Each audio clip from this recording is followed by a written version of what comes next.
ایک مسجد کا ذکر ہو رہا ہے. اس کا پس منظر یہ ہے کہ حضرت حنظلہ غسیل الملائکہ، جن کو ملائکہ نے نہلایا، جنگ احد کے اندر یہ شہید ہوئے. جب لاشیں اٹھائی جانے لگیں تو ایسا لگ رہا تھا جیسے ان کا پورا بدن بھیگا ہوا ہے. جب نبی اکرم صلی اللہ علیہ وسلم کے پاس ان کو لایا گیا تو دیکھا کہ بال سے پانی گر رہا ہے، پورا بدن پانی سے بھیگا ہوا ہے. کہا کہ اللہ کے رسول، ان کا تو عجیب و غریب حال ہے، کسی بھی شہید کا یہ حال نہیں ہے. تو اللہ کے رسول نے فرمایا کہ یہ نہا کر نہیں آئے تھے، ابھی بیوی سے ملے اور نہا نہیں سکے اور اعلان ہو گیا.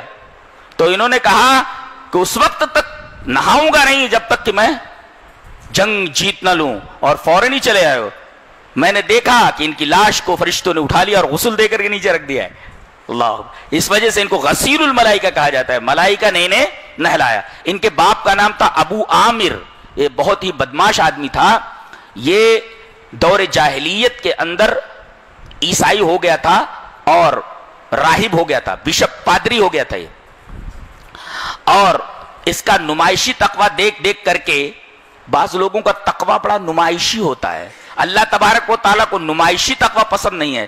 آدمی کا اندروں بہت اچھا ہونا چاہیے، آدمی کا اندروں بہت اچھا ہونا چاہیے. بعض لوگ ظاہر کو سنوارنے پر لگے رہتے ہیں اور یہ رسمی دینداری کی علامت ہے، اور کہ لوگ باطن پر توجہ دینے کے بجائے ظاہر پر توجہ دینے لگے تو سمجھو کہ یہودیت دھیرے دھیرے ایسے لوگوں کے اندر سرایت کر رہی ہے. آج مسلمانوں کے اندر باطن کے اوپر توجہ نہیں دیا جا رہا ہے، پورا کا پورا زور صرف اور صرف ظاہر کے سنوارنے پر لگایا جا رہا ہے. یہ درست نہیں ہے. تو اس کا نمائشی تقوی دیکھ کر لوگوں نے اس کو اپنا مذہبی رہنما مان لیا، اور اس کے سر کے اوپر سونے کا تاج رکھنے والے تھے.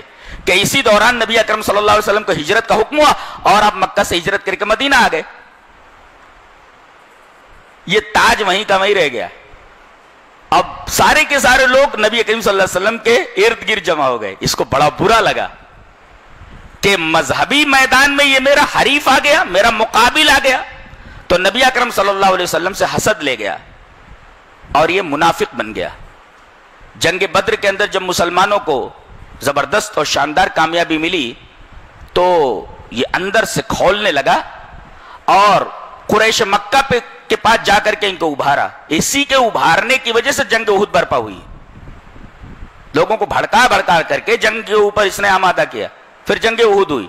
اور یہی بدبخت ہے جس نے میدان جنگ میں میدان احد کے اندر 2 گڑھے کھودے تھے جس میں نبی اکرم صلی اللہ علیہ وسلم گر پڑے تھے اور آپ کے دندان مبارک شہید ہو گئے تھے اور سر میں خود کی کڑیاں گھس گئی تھی.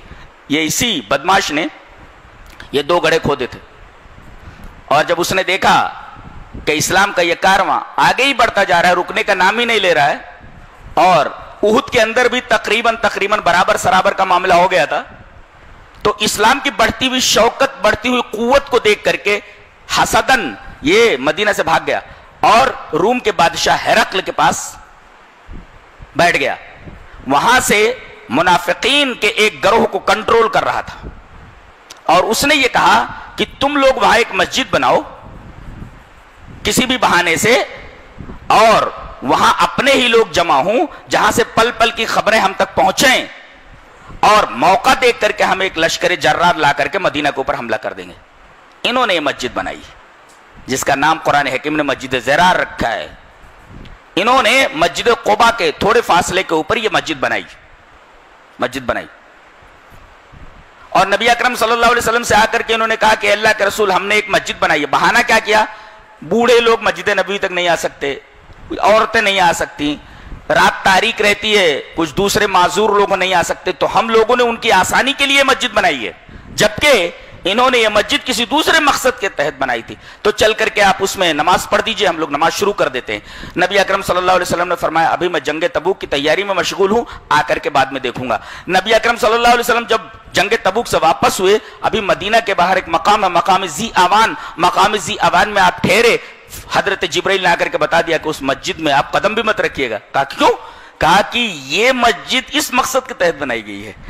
نبی کریم صلی اللہ علیہ وسلم نے تاخیر نہیں فرمائی، آپ وہیں رکے ہوئے ہیں. 2 آدمیوں کو بھیجا آپ نے، مان ابن مان ابن عدی اور حضرت مالک ابن دخشم، دو صاحب کو بھیجا، مالک ابن دخشم اور حضرت مان ابن عدی، ان دونوں کو بھیجا کہ وہ مسجد کو گرا دو، اس سے پہلے کہ میں مدینہ میں داخل ہوں اول وہلہ میں وہ مسجد گرا دی جائے، وہ مسجد کو زمین کے برابر کر دیا گیا، ڈھا دیا گیا۔ یہ مسجد زرار کی حقیقت ہے۔ اب اللہ تبارک و تعالیٰ نے اس مسجد پر بحث کرتے ہوئے فرمایا، بحث دیکھو، والذین اتخذوا مسجدا ضرارا وکفرا وتفریقا بین المؤمنین وارصادا لمن حارب اللہ ورسولہ۔ یہ مسجد کائے کے لیے بنائی گئی؟ اس کے مقاصد کیا ہیں؟ الذین اتخذوا مسجدا، یہ مسجد کس لیے بنائی گئی؟ ضرارا، مسلمانوں کو تکلیف پہنچانے کے لیے، مسلمانوں کو تکلیف پہنچانے کے لیے، وکفرن، اور یہاں اس مسجد میں دین کی تعلیم نہیں بلکہ لوگوں کو قرآن اور حدیث سے دور کرنے کے ارادے سے یہاں سازشیں کی جاتی ہیں۔ تو جس مسجد کے اندر قرآن اور سنت کے علاوہ کوئی دوسری چیز پڑھی جاتی ہو، کوئی دوسری چیز بیان کی جاتی ہو، ایسی مسجد کے اندر نماز درست نہیں ہے۔ اور ایک نقطہ اور بھی بتا دوں کہ جس امام کا عقیدہ درست نہ ہو، کتاب و سنت کے مطابق عقیدہ نہ درست ہو، اس امام کے پیچھے نماز درست نہیں ہے۔ بعض لوگ یہ پوچھتے ہیں فلاں کے پیچھے نماز درست ہے، فلاں کے پیچھے نماز، اصول یاد رکھو کہ جو آدمی کتاب و سنت کے مطابق اپنا عقیدہ نہیں رکھتا، کتاب و سنت کے مطابق اپنا عمل نہیں رکھتا، ایسے امام کے پیچھے اور ایسی مسجد میں نماز پڑھنا درست نہیں، نماز ہوتی ہی نہیں ہے، نماز لوٹائی جائے۔ اس لیے کہ نماز کا مسئلہ بہت ہی سیریس ہے۔ کتاب و سنت کا عقیدہ رکھنے والا، کتاب و سنت کے مطابق اگر عقیدہ امام رکھ رہا ہے تو اس کے پیچھے نماز درست ہے، اور کتاب و سنت کے مطابق نماز نبوی پڑھا رہا ہے تو اس کے پیچھے نماز درست ہے، ورنہ نماز اس کے پیچھے درست نہیں ہے۔ بعض لوگ کہتے ہیں بدعتی کے پیچھے نماز جائز ہے۔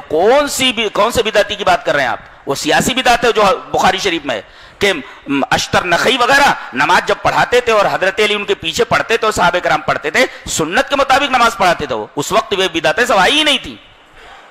پتہ نہیں کس لوگ استدلال کرتے ہیں۔ تو کتاب و سنت کے مطابق عقیدہ اگر آدمی رکھ رہا ہے اور کتاب و سنت کے مطابق نماز نبوی پڑھا رہا ہے تو اس کے پیچھے نماز ہوگی، ورنہ آپ دوسری جو مسجد ہے جہاں کتاب و سنت کے مطابق عقیدہ رکھنے والا امام ہے اور اس کے مطابق نماز پڑھنا، وہاں نماز پڑھیے۔ اور اگر مسجد آپ کو نہ ملے ایسی تو اس کا بھی حل اس پارے میں بتایا گیا، وَجْعَلُوا بُيُوتَكُمْ قِبْلَةً، اپنے گھر کو مسجد بنا لو، اپنے گھر کو مسجد بنا لو، وَأَقِيمُوا الصَّلَاةَ، اور اس کے اندر نماز پڑھو، وَبَشِّرِ الْمُؤْمِنِينَ، اور مومنوں کو بشارت دے دو۔ اس میں ایک نقطہ یہ بھی ملا کہ اگر آپ کو دوسری جگہ نماز پڑھنے میں قباحت محسوس ہوتی ہے شرعی، تو آپ گھر میں نماز پڑھنے، وَجْعَلُوا بُيُوتَكُمْ قِبْلَةً، عرب قبلہ مسجد کو بولتے ہیں، تو اپنے گھروں کو قبلہ بنا لو، یعنی مسجد بنا لو، اسی میں نماز پڑھو۔ ایک نقطہ اور ملا کہ عارضی طور پر کسی جگہ کو مسجد بنایا جا سکتا ہے کہ ابھی مسجد بن رہی ہے تو چلو وہاں نماز نہ پڑھ کر کے کوئی ایک خاص جگہ ہے وہاں ہم نماز پڑھ لیتے ہیں، جیسے یہاں ایک جگہ خاص کر لی گئی تھی، وہاں پر لوگ نماز پڑھتے تھے، بعد میں دوسری جگہ نماز پڑھنے لگے۔ تو کسی خاص جگہ کو وقتی اور عارضی اور ہنگامی طور پر کچھ مہینوں کے لیے، کچھ سالوں کے لیے مسجد بنانا درست ہے، تاہاں کہ کوئی مسجد تیار ہو جائے۔ تو ایک تو کفرن، کتاب و سنت کے علاوہ کوئی دوسری تعلیم دی جا رہی ہے، اور ضرارن، مقصد یہ کہ مسلمانوں کو تکلیف ہے، وتفریقا بین المؤمنین، مومنین کے درمیان تفریق پیدا کی جائے۔ پتہ یہ چلا کہ کوئی ایسی مسجد جس کے اندر مسلمانوں کے درمیان تفرقہ پیدا کیا جا رہا ہو، ایسی مسجد مسجد ضرار ہے۔ وَإِرْصَادًا لِمَنْ حَارَبَ اللَّهَ وَرَسُولَهُ، اور اللہ اور اس کے رسول سے جنگ کرنے کے لیے کمین گاہ بنائی جا رہی ہو، جگہ بنائی، اڈا بنایا جا رہا ہو، اللہ اور اس کے رسول سے لڑنے کے لیے مسجد مسجد ضرار ہے۔ تو یہ چار صفتیں جس مسجد کے اندر پائی جائیں، چاروں میں سے ایک وہ مسجد مسجد ضرار ہے، اس کے اندر نماز درست نہیں ہے۔ بتایا کہ اس کے مقابلے میں مسجد ضرار کی بنیاد خواہشات کے اوپر، اب ایک مسجد کا تذکرہ کیا جا رہا ہے جس کی بنیاد تقوی کے اوپر ہے، اس مسجد کا نام مسجد قباء یا مسجد نبوی ہے۔ اللہ تبارک و تعالیٰ نے اس مسجد کی تعریف کرتے ہوئے فرمایا، دو مدحیں فرمائی اس مسجد کے بنانے والوں کے لیے کہ افمن اسس بنیانہ علی تقوی من اللہ ورضوان خیر امن اسس بنیانہ علی شفا جرف ہار فانہار بہ فی نار جہنم۔ فرمایا گیا ایک مسجد تقوی کی بنیاد پر اور اللہ کو خوش کرنے کے لیے، رضوان، اللہ کا رضوان میں خوشی، اللہ تبارک و تعالیٰ کی خوشی اور تقوی کی بنیاد پر رکھی جاتی ہے۔ اس کے مقابلے میں ایک دوسری مسجد ہے جو تقوی کی بنیاد پر اور اللہ کو خوش کرنے کے لیے نہیں, خواہشات کی بنیاد پر اور اللہ کی خوشنودی کے لیے نہیں بلکہ کسی اور مقصد کے تحت بنائی جا رہی ہے, تو یہ دونوں مسجدیں ایک دوسرے کے برابر نہیں ہو سکتی. اس مسجد کی مثال ایسے ہے جیسے کوئی کراڑے کے اوپر اپنا گھر بنا لے. ظاہر ہے کہ کراڑے کے اوپر کوئی گھر بنائے گا تو گھر بھی چلا جائے گا, اس کے اندر جتنے لوگ وہ بھی چلے. کراڑا کس کو بولتے, یعنی کراڑے کے اوپر گھر بنا کہ on the brink of an indeterminate precipice ready to crumble down.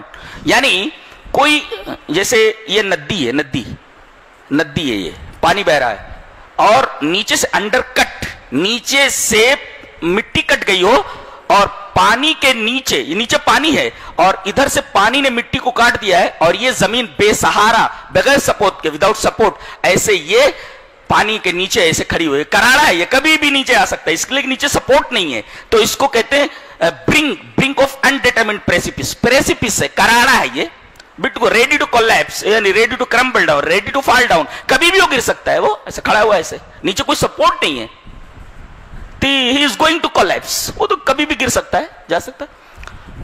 تو ایسے لوگ جب اپنی خواہشات کی بنیاد پر اور اللہ کو ناخوش کرنے کی بنیاد پر کوئی گھر بناتے ہیں تو گویا کہ انہوں نے ایسے ہی کراڑے کے اوپر گھر بنا لیا جو کبھی بھی گر سکتا ہے.